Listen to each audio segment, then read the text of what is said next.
If you can't predict your revenue, you can't run your business.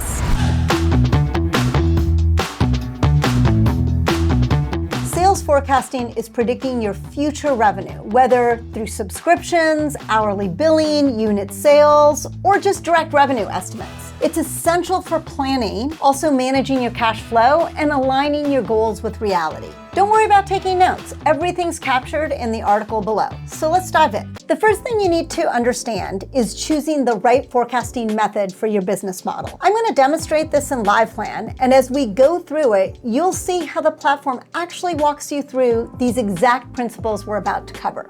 Let me show you. We are going to enter a new revenue stream, and then I'm going to go into it and I'm going to choose how I'd like to forecast this revenue stream. Unit sales, they're best for products that are sold in individual units or quantities. You could do billable hours, right? Probably not what I'm going to do with brewed coffee, but still it's an option. You can do recurring charges, which maybe if I have a coffee club and maybe you can get 5 coffees a week or something as my coffee club, that would be subscription. It would not be unit, that's recurring charges. Or if I'm more comfortable, I could just actually do revenue only. But let's jump into unit sales. So the first thing we're gonna do is we're gonna decide how we're gonna enter the sales. Are we gonna have constant amounts? I'm gonna sell the same number of units every month. Or is it going to be varying amounts over time? And I'm going to say it's going to be varying amounts over time. So I'm going to jump in here and I'm going to start forecasting for September of 2025. And I'm just going to say that I'm going to sell 150 coffees in that month. I can apply the values right, and then I can kind of start adjusting it and seeing, what I might want to do here, and I might want to adjust it up as I go along. Right now, we're just estimating and forecasting, right? So that's all we have to do. Then we're going to jump into, once we have our units in there, right? How many coffees are we selling every month? Now we've got to decide, what are we going to charge for the coffees? So I'm going to enter the price. And for right now, I'm actually going to enter a constant price because I'm not going to continually raise the price of my brewed coffee. Now, you may need to do it in your business depending on what you're forecasting, but for the time being, for this example, we're just going to put constant prices. I'm going to charge $5 for a brewed coffee, right? These days, everything costs a lot, but $5 seems fine. So now I've done my units, I've done my price, I can save and exit, and I can actually see that I've forecasted my brewed coffee for 2025, right? Starting in September to be $3,000 a month. Roughly $3,125. Now, is that what it's going to be? Do I want to adjust it? I might want to adjust it. But for right now, it's a really nice quick view and a quick estimate.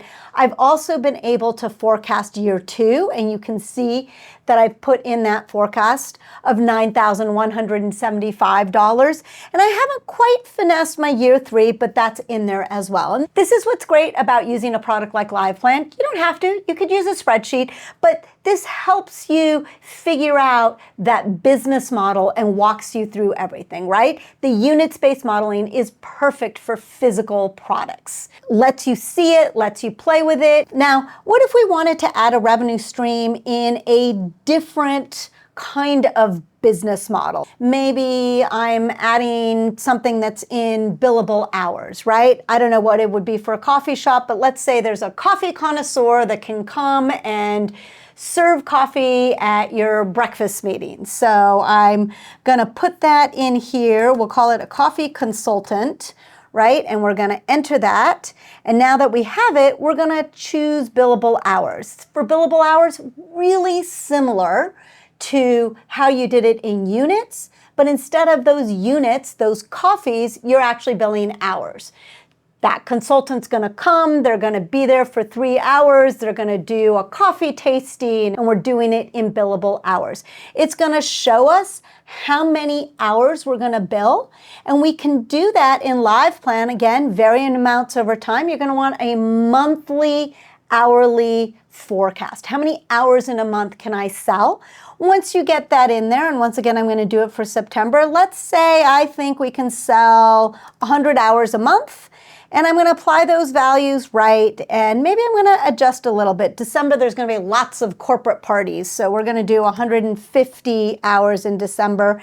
And next year, maybe I'm just going to go and see if I can, make a little bit more money. So I'm going to go from a few months, September, October, November, December, selling 450 hours to next year, I'm going to sell 1,500 hours.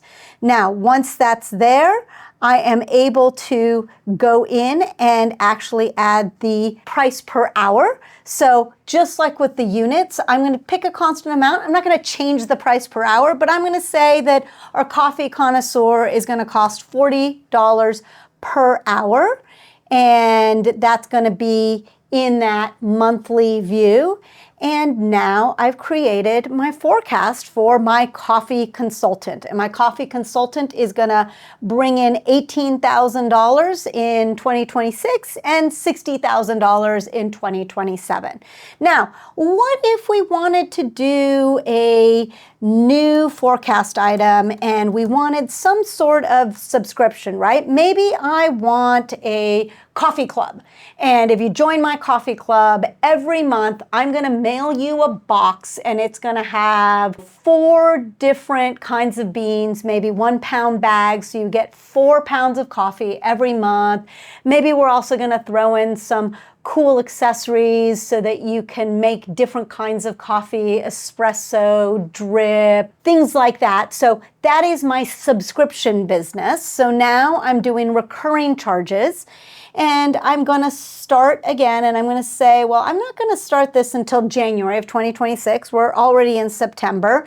And I'm just going to say that I'm going to sell 50 boxes in a month.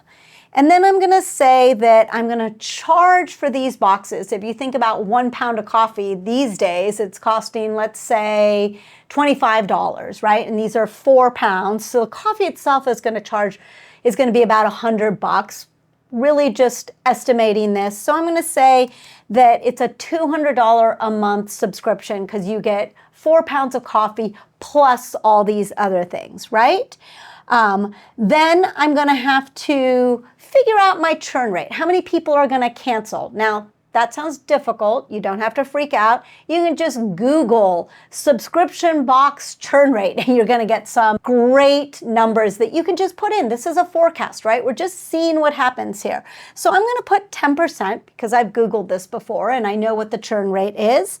And I now have built my subscription business, 50 boxes every month at $200 with a 10% churn rate, which turns out looks like it's a fabulous business and maybe something I want to focus on because it would bring me $1 million in the first year.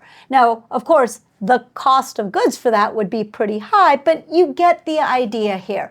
Now, here's one thing that I really want you all to think about as we think about forecasting. You can see here our subscription modeling, right? How many customers we have, how many signups, what the churn rate is, that recurring charge gives us a lot of information here. We have our coffee consultant billable hours, right? You can see that. We have our brewed coffee unit sales. The thing I want to point out here is that I am mixing and matching revenue categories, different business models right here.